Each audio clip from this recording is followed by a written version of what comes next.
2,5% dari 85 gram yang dititipkan Allah, padahal itu bukan punya dia, itu pemberian Allah. Dia tidak punya apa-apa, pinjaman dari Allah.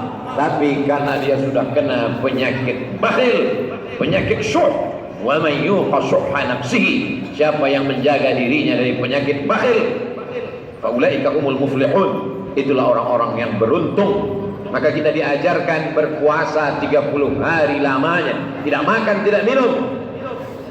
Puasa mengajarkan lapar. Lapar tidak bisa didefinisikan dengan kata. Lapar hanya bisa dirasakan. Tapi laparmu masih ada batasnya. Sampai azan maghrib kau akan makan, hausmu akan kenyang. Hausmu lenyap, kenyangmu datang. Tapi mereka yang tidak makan berhari-hari, rasakan kelaparan mereka. Tidak hanya sekedar bersimpati, lebih tinggi daripada itu berempati. Tapi zakat tidak bisa kita hitung sendiri, kita bayarkan sendiri, kita ikut perasaan kita. Boleh jadi kita salah, kita tidak sadar.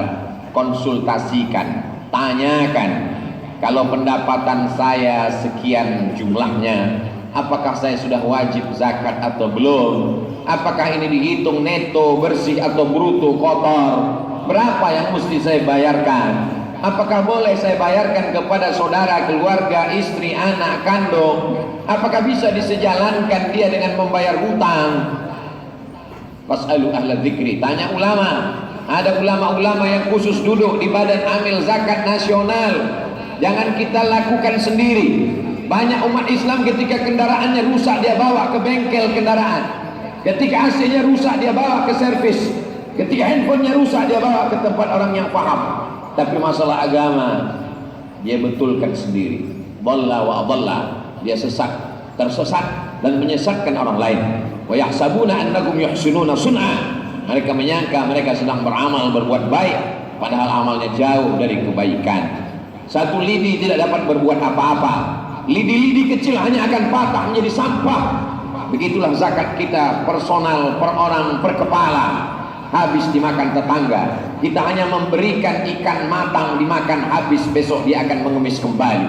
Tapi kalau kita serahkan ke lembaga yang diakui oleh agama dan negara, ati Allah Ta'ala kepada Allah, wa ati Rasul Ta'ala kepada Rasulullah SAW, wa ulil amri, pemimpin umat Islam bersepakat, maka dibentuklah untuk khusus menangani Badan Amil Zakat Nasional. Orang-orang yang dipilih melalui fit and proper test, dilihat akhlaknya, agamanya, ibadahnya, ada diawasi, maka kita bayarkan ke lembaga yang resmi, baik itu personal, pegawai, ASN, BUMN, pengusaha, orang-orang kaya. Walaupun tidak datang petugas zakat menghitungnya, melihat uangnya di dalam lemari besi, tapi sesungguhnya ada yang lebih tahu siapa dia.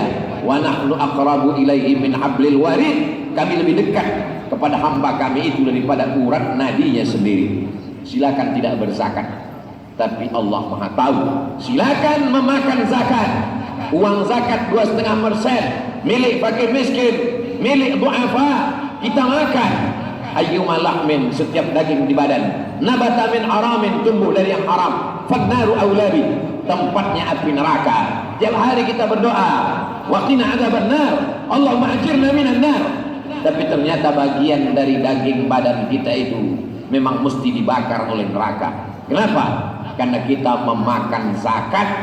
Kita tidak bekerja di kantor zakat, tapi kita memakan zakat.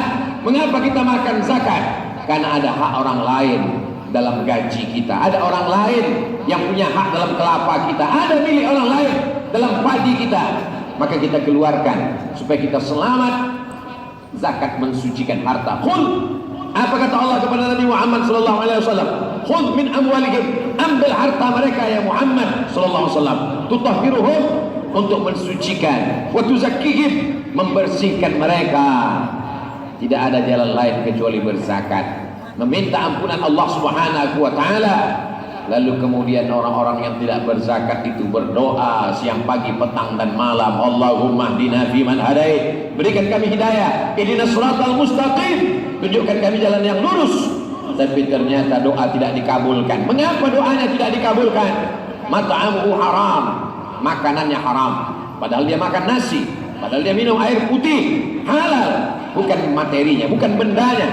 Dia beli dengan uang zakat. Dia sudah makan haram, anak-anaknya dikasih makan haram, istrinya makan haram, makan uang zakat yang tidak dia tunaikan, yang tidak dia keluarkan. Wa fi amwalihim haqqun ma'lum, di dalam hartamu ada milik orang lain. Lis-sa'ili, yang meminta-minta, wal mahrum, ada mereka yang tidak meminta karena menjaga harkat martabat kehormatannya di hadapan Allah. Dia tidak ingin nanti saat di padang mahsyar menghadap Allah dalam keadaan daging-daging wajahnya rontok berjatuhan. Mereka tidak ingin menghilangkan harkat martabat diri mereka, maka kita jaga mereka dengan membayar zakat. Kalau zaman Nabi SAW, petugas zakat datang ke Yaman, memeriksa, menghitung, membagi, distribusi, membayarkan. Hari ini tidak ada orang yang datang mengetuk pintu kita, menghitung uang di laci kita, menghitung berapa berat tonase, sawit, kelapa, karet, getah, ikan. Tapi semua kita sadari bahwa kita semua akan mati menghadap Allah Subhanahu wa taala. Ma'akal tafa'ablaita, uang hasil pencarian yang kau makan busuk, wa malabista fa'ablaita, yang kau pakai belikan pakaian, kendaraan, rumah, laku, wa mata tasaddaqta fa'amdaita, yang kau bayarkan dalam bentuk zakat, wakaf, infak, sedekah, itu yang akan kekal abadi. Barakallahu li wa lakum fil Qur'anil azim wa nafa'ani wa iyyakum bima fihi minal ayati wadh-dhikril hakim wa taqabbala minni wa minkum tilawatahu innahu huwal ghafurur rahim. Allahumma shalli ala sayyidina Muhammad wa ala alihi wa kulli sahabati rasulillahi ajma'in.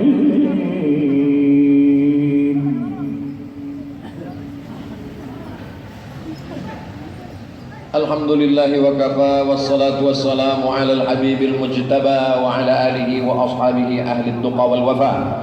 Subhanaka la ilma lana illa ma 'allamtana innaka antal alimul hakim. Rabbi shrah li sadri wa yassir li amri wa hlul 'uqdatam min lisani yafqahu qawli.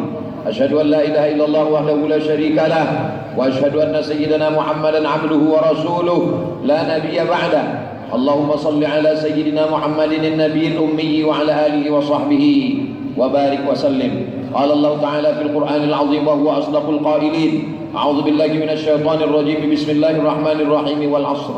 Innal insana lafi khusr illa alladhina amanu wa 'amilus shalihat wa tawassaw bil haqq wa tawassaw bis sabr. Wa qala ta'ala fi ayatin ukhra, innallaha wa malaikatahu yusalluna 'alan nabiy ya ayyuhalladzina amanu sallu 'alaihi wa sallimu taslima. Allahumma ighfir lil muslimina wal muslimat wal mu'minina wal mu'minat al ahya'i minhum wal amwat bi rahmatika ya arhamar rahimin. Allahumma izzal islam wal muslimin wahdhuril kafarata wal musyrikin wa dammir a'da'aka a'da'ad din. Allahumma anzilna munzalan mubarakan wa anta khairul munzilin. Allahumma dafa'na al-ghala' wal waba' wal fahsya' wal riba wal zina wal munkar والسيوف المختلفة والشدائد والمحن ما ظهر منها وما بطن من بلدنا هذا خاصة ومن بلدان المسلمين عامة. اللهم انصر إخواننا المجاهدين المستضعفين في فلسطين وفي روهينيا وفي كل مكان من مشارق الأرض إلى مغاربها. عباد الله أوصيكم ونفسي بتقوى الله وطاعته فقد فاز المتقون. إن الله يأمر بالعدل والإحسان وإيتاء ذي القربى وينهى عن الفحشاء والمنكر والبغي يعظكم لعلكم تذكرون. اذكروا الله العظيم يذكركم واسألوه من فضله يعطكم ولذكر الله أكبر والله يعلم ما تصنعون. أقم الصلاة.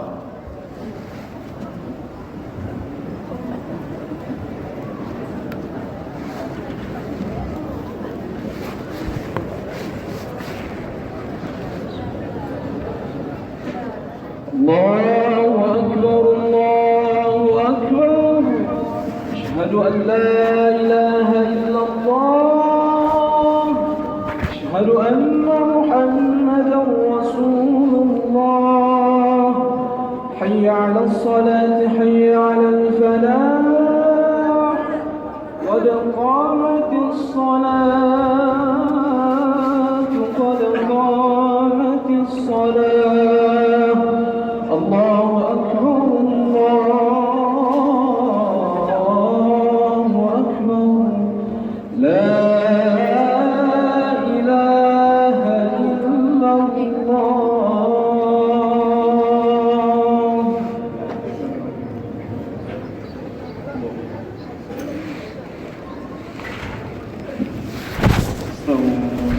وأقيموا صفوفكم واعتدلوا صراط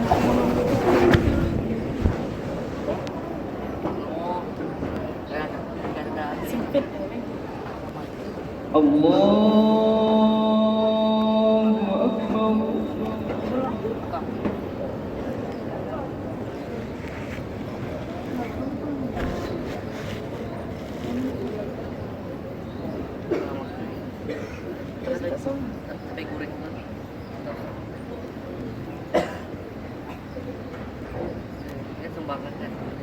بسم الله الرحمن الرحيم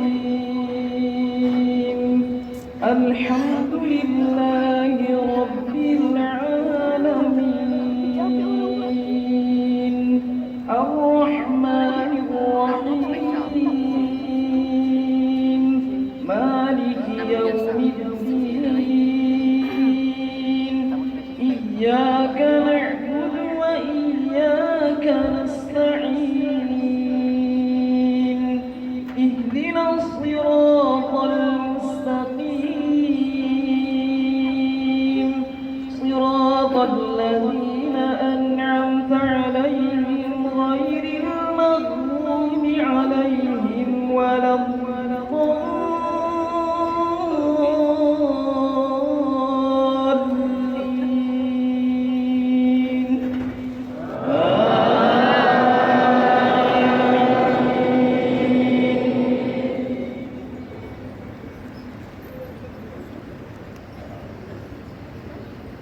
بسم الله الرحمن الرحيم يسبح لله ما في السماوات وما في الأرض الملك القدوس العزيز الحكيم هو الذي بعث في الأميين رسولا منهم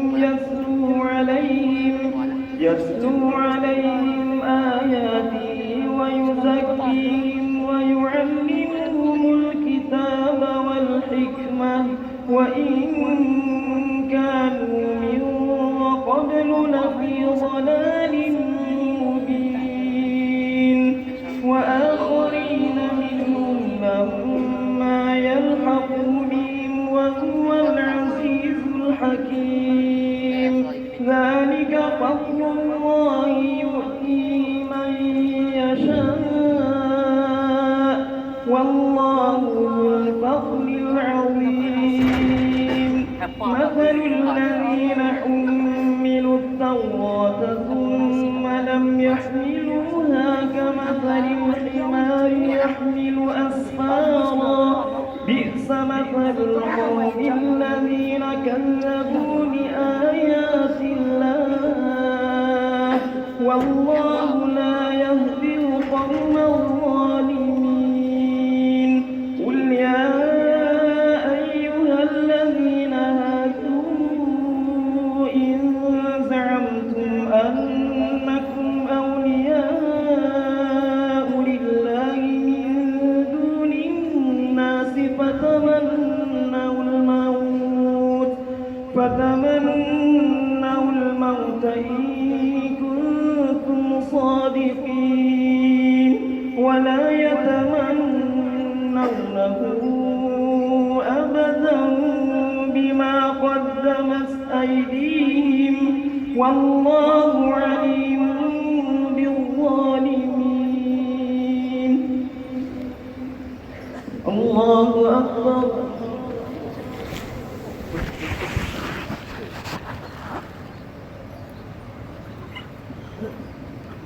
سمع الله لمن حمده.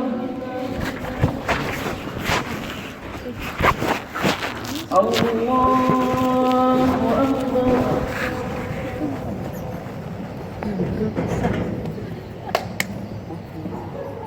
الله أكبر.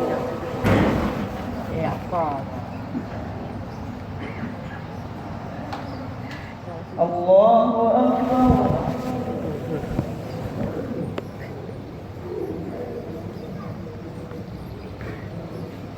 الله أكبر.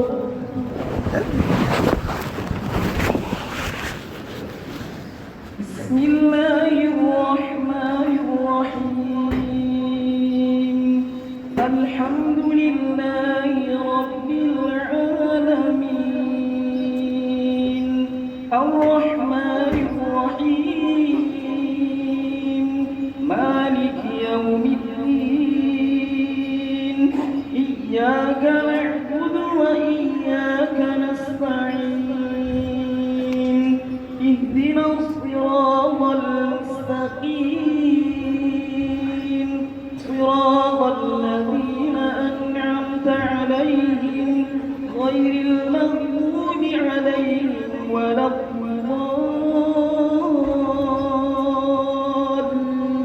الضالين آمين.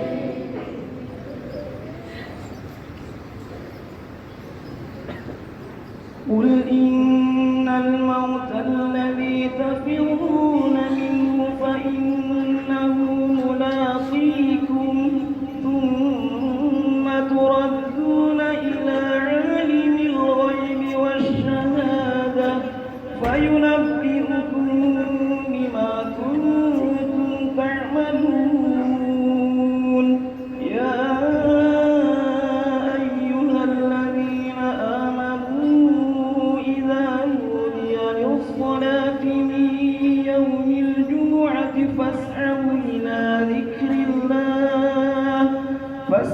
إلى ذكر الله وذروا البيع ذلكم خير لكم إن كنتم تعلمون فإذا قضيت الصلاة فانتشروا في الأرض وابتغوا من فضل الله واذكروا الله كثيرا لعلكم تفلحون وإذا رأوا تجارة أو لهوا انفضوا إليها وتركوك قائما قل ما عند الله خير من اللهو ومن التجارة والله خير الرازقين الله أكبر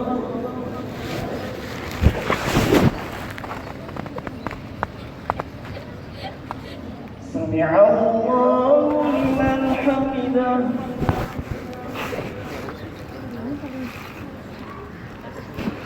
الله أكبر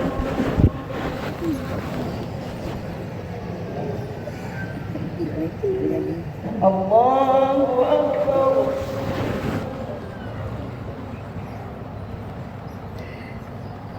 الله أكبر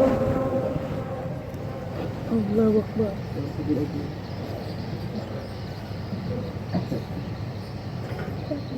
الله أكبر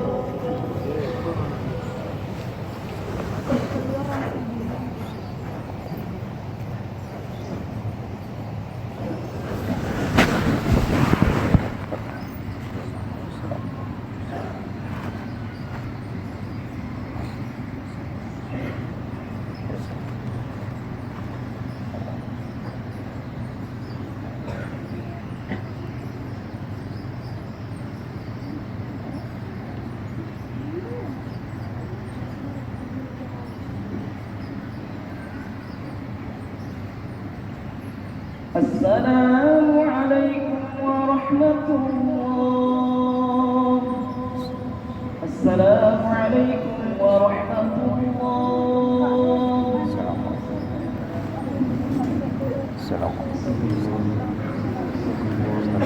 اللهم أنت السلام إليك عود السلام حي ربنا بالسلام ورحمنا بالسلام بارك ربنا وتعالينا جل الجلال والإكرام بسم الله من الشيطان الرجيم بسم الله الرحمن الرحيم الحمد لله رب العالمين الرحمن الرحيم مالك يوم الدين إياك نعبد وإياك نستعين